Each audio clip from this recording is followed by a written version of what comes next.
Hey, Greg Faxon here. In this video, I want to talk about how to perform at your peak, how to pursue your goals without clutching onto them so tightly that you get stressed out or you lose your mind or you choke in the moment. And this concept I'm going to present to you today is what I've heard from readers of my new book is their most favorite concept, right? So it's helped a lot of people, and I wanted to make a video to dive in a little bit deeper and to show you visually what it means to have a high intention and a low attachment.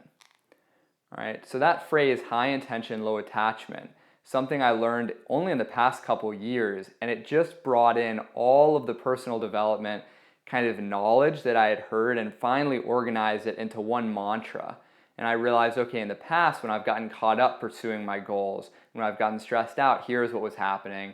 And when I was kind of apathetic, when I didn't have that fire, here's what was happening there. And what is the optimal place to come from when you're building a business, when you're filling programs, when you're looking for a new career, when you're trying to reach a health goal. All right. And so if you'll see on the top layer, we have high attachment and low attachment. So this top axis is attachment. And then on the side, we have high intention and low intention. All right. So let's just go through these one by one. High intention, high attachment. What this means when I say intention is I'm talking about desire. I'm talking about how badly you want something and how clear you are on what you want. So for example, if I want to lose 20 pounds and I really want it, it's important to me, I know why I want it, and I have a vision that I'm heading towards. That's an example of high attachment. Okay? Excuse me, that's an example of high intention. But high attachment is when I need that goal to be okay. All right, so there's a way where I'm attached to achieving that outcome. I'm attached to the result. And I'm coming from a place trying to motivate myself, using anxiety really, by convincing myself if I don't get this thing, I'm not okay. Now, that's how I used to drive myself, back in the early days when I was an athlete. First couple years as a wrestler, I thought that the best way to motivate myself was to be really attached to my goals, right? But what happened was it froze me up. It made me needy. It made me clutch at the result.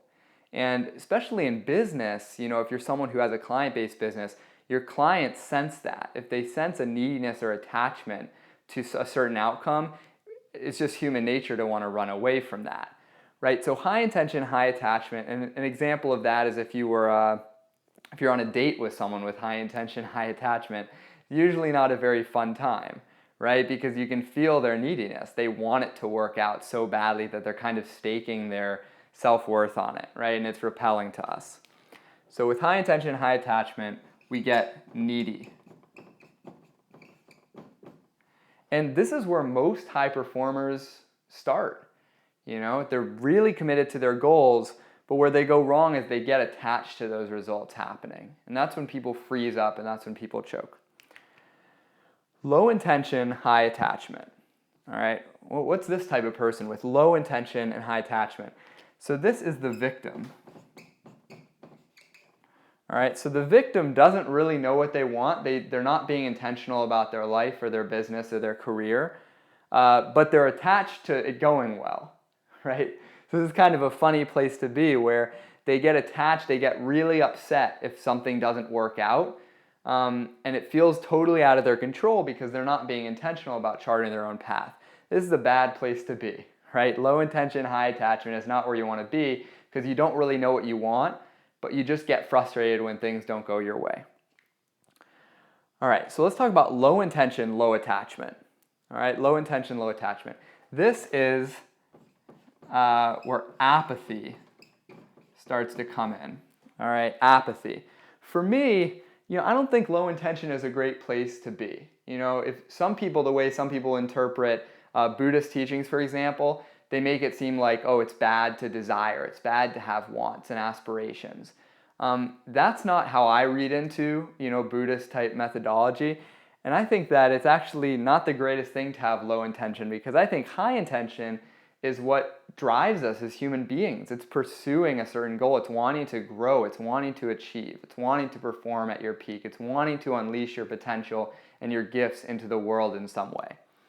All right, but low intention, low attachment, they got the low attachment right. In other words, they're not needy. They don't really care either way, but they also aren't aiming for anything. And so people in low intention, low attachment usually seems like they're missing a sort of fire.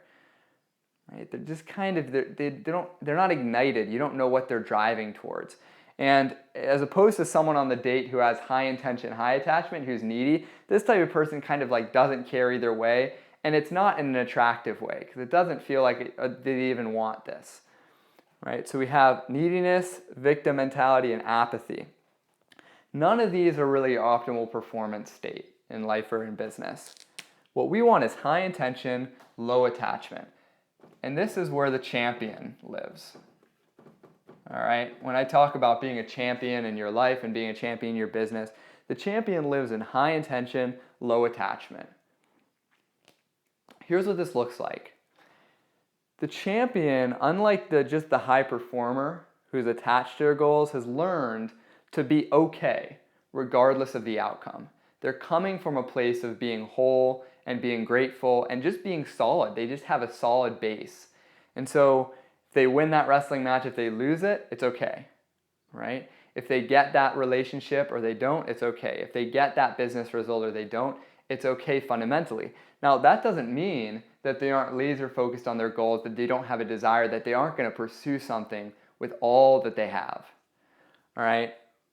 But the key is they have a low attachment. So not only are they flexible in how they get there and how they achieve a certain result, they're also ideally flexible in whether the result even happens at all because they trust themselves enough and they trust the world around them enough that they know that at the end of the day, they're good. They don't need an external result to determine their value in the world.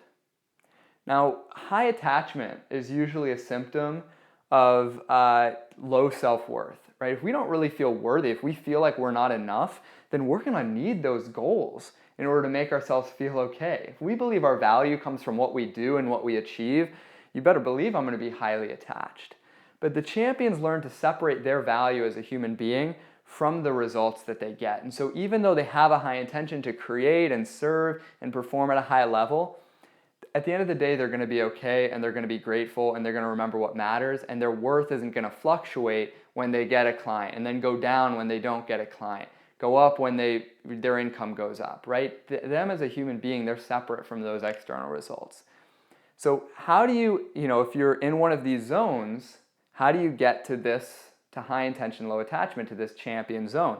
Well, you just need to know where you are, right? And you're either going to need to raise or lower the level of attachment or raise or lower the level of intention. And for most of you, most of my friends, most of the people on my email list are high achievers, they're probably going to be more prone to high intention, high attachment is where they get stuck. And so my encouragement to lower your attachment is to ask one question, which is, what am I grateful for right in this moment? And when you're in gratitude, it takes you back to a place of saying, okay, right, everything fundamentally is okay, even though I don't have this thing yet. And how am I whole right now already? And then from that place, getting back after pursuing your goals.